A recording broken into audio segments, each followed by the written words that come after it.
Why not? Let's start with this one. Dating market in 5 to 10 years, male, female families, open cuckoldry, or will women drop men entirely to raise children together with other women?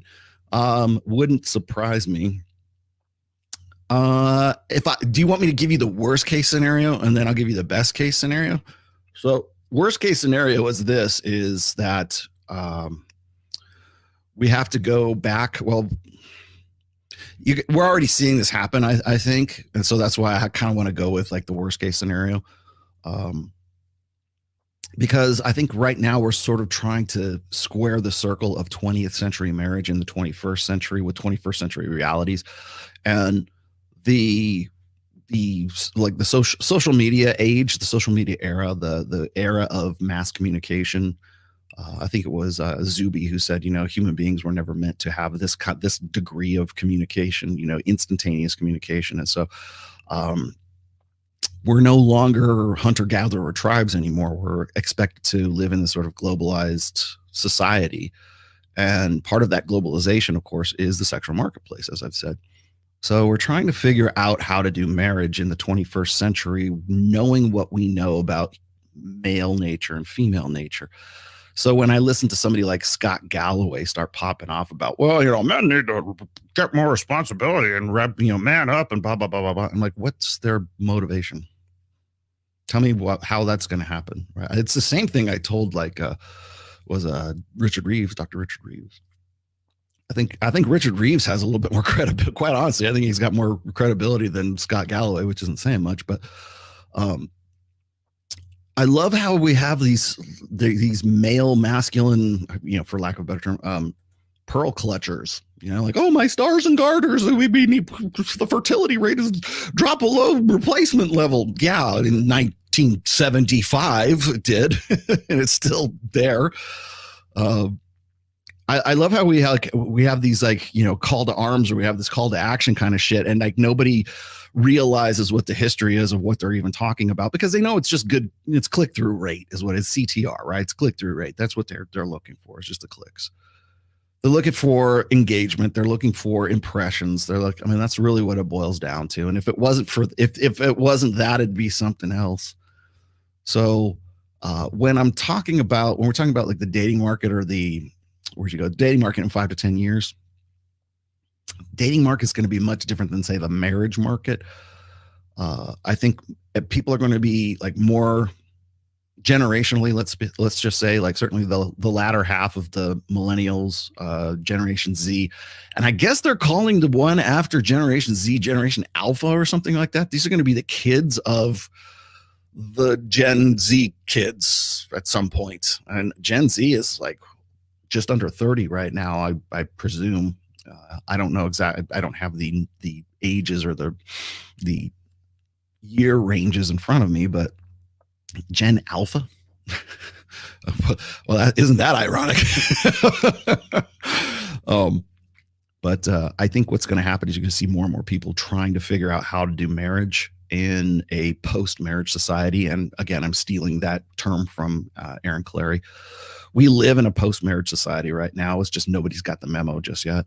And so you'll see a lot of people who are sort of we need to return to tradition, reject modernity and return to tradition. That all that is like, God, I wish that we could go back to the 20th century and have marriage like it was before. That's what it was. That's all it comes down to. And so when you see these guys talking about, like, when I see, I don't know, TradCon's like, Lila Rose, for example. We're going to talk about her today. Oh, yes, we're going to talk about Lila today. Oh, God, that's going to be great when we get to that segment. But you see all these traditional conservatives and, talking about, if we just let the church take over marriage, everything would be all right.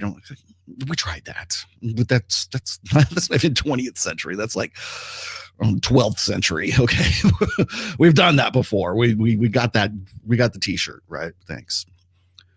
But we're trying to figure those things out. We're trying to figure out how the dating market's going to work. And I'm going to tell you right now, if you want, my worst case scenario is that women and men are going to become even increasingly more isolated and more compartmentalized, atomized, I guess maybe that's the word, And you're going to see women are only going to have a use for men when it comes to fucking. And that's pretty much it. And I joke around with this, but it's a joke, but it's not a joke. It's kind of like I don't know if you ever saw the old movie. It's a great book, but the movie is very old now. But it's called Logan's Run. And in Logan's Run, the premise is that to combat overpopulation, you only are allowed to live to be 30 years old. And everything is taken care of for you. Like there's no work, no nothing. You could do all your artistic pursuits. You can fuck till your eyes pop out of your head. It's all taken care of until you hit your 30th birthday. Then you have to go and get recycled. And it's basically, Logan's Run. He's going to turn 30 and he wants to, get out and, sort of like become older, right? Old people don't exist in the world of Logan's Run. And one of the premises of Logan's Run is there's a network, literally a network.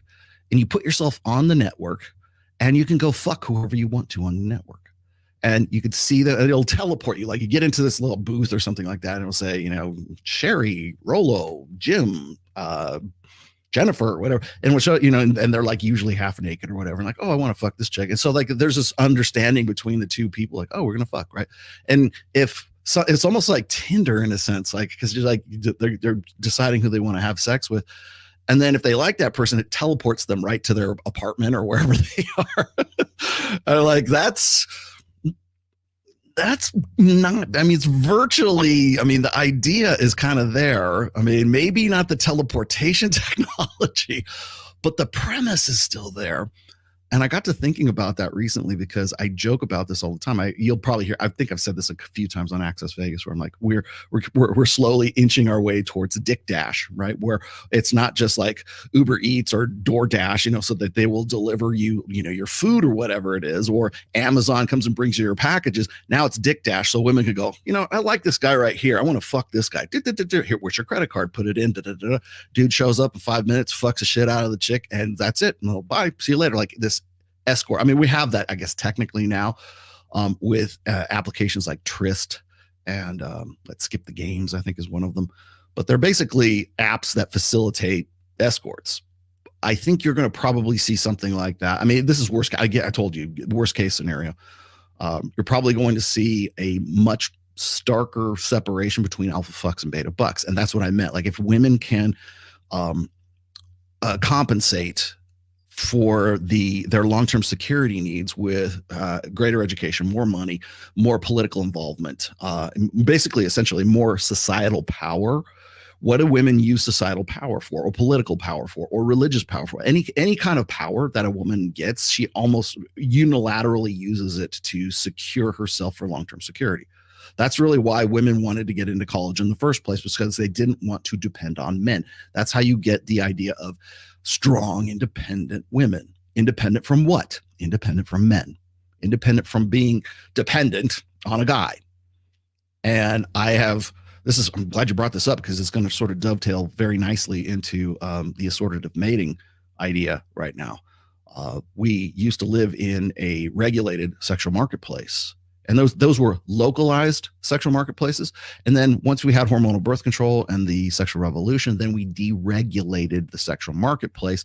And then later we exacerbated that deregulation with the internet and with social media and with Tinder and soon to be with Dick Dash. I guess I'm throwing this out there. I'm gonna copyright that or get a registered trademark for that so I'll be the one.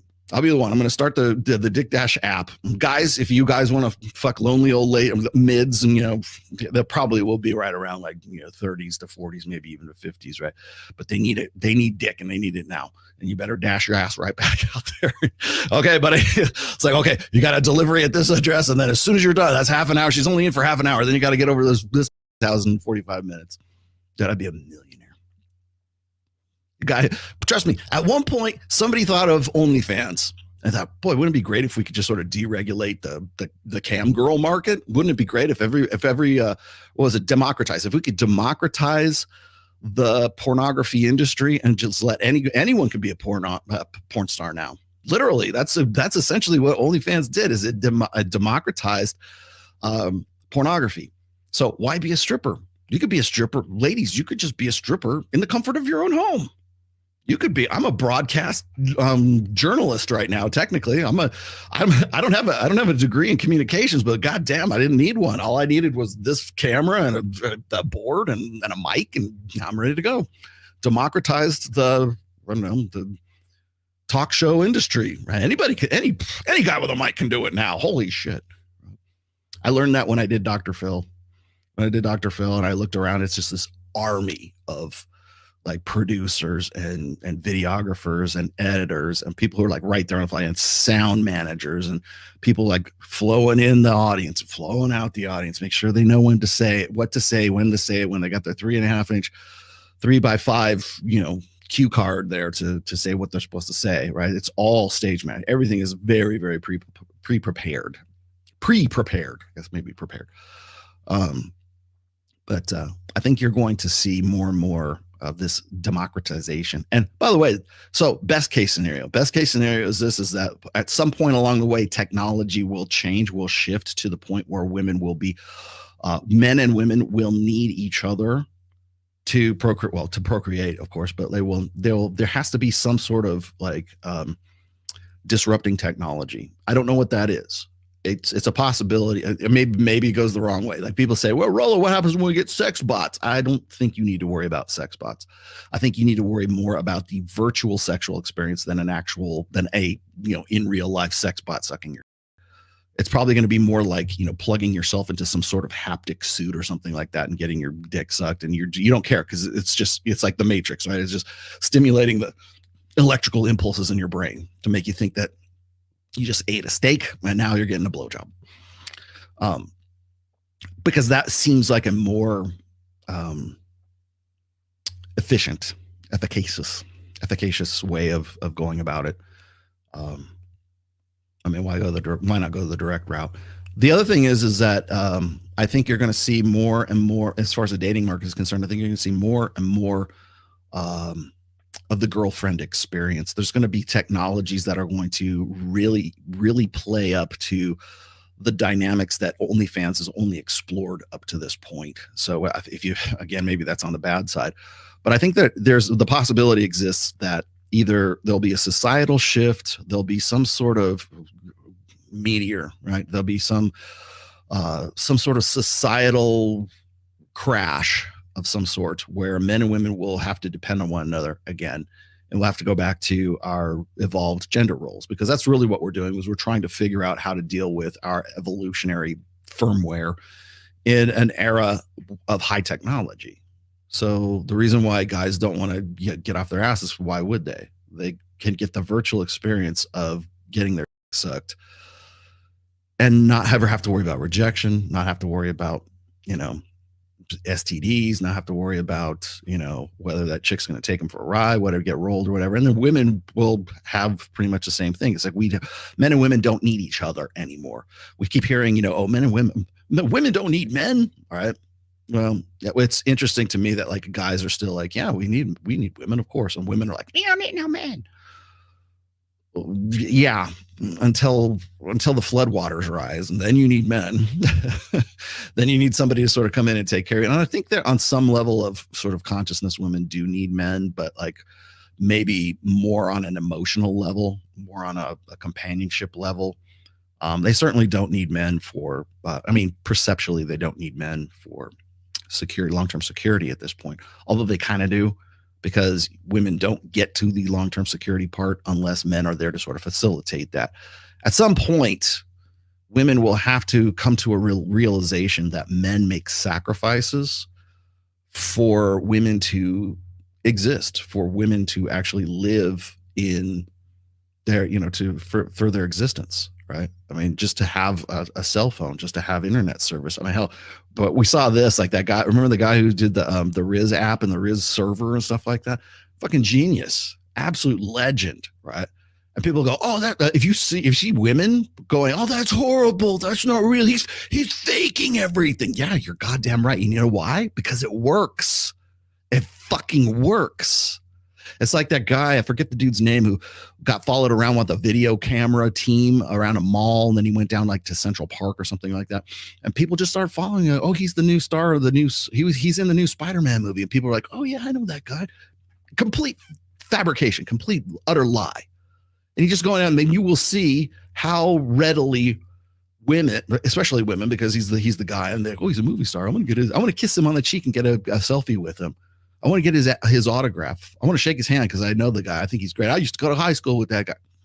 You know, people, when they see prestige, when they see social proof, they want to be a part of that social proof. And if you can manufacture that convincingly enough, then you get invited to the VIP parties.